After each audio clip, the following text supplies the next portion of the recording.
কেউ একজন বলছিল পেটে ক্ষুধা নিয়ে ঘুমানো যায়, কিন্তু মন খারাপ নিয়ে ঘুমানো যায় না।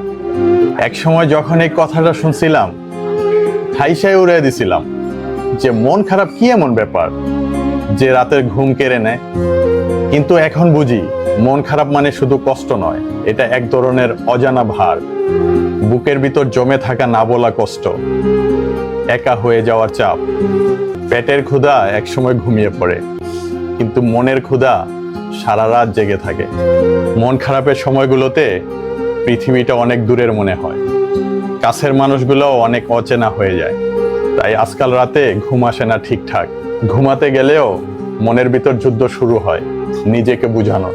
বিশ্বাস করেন, পেটের ক্ষুধা সহ্য করা অনেক সহজ, কিন্তু মনের কষ্টগুলো মানুষকে জীবন্ত লাশ বানিয়ে দেয়।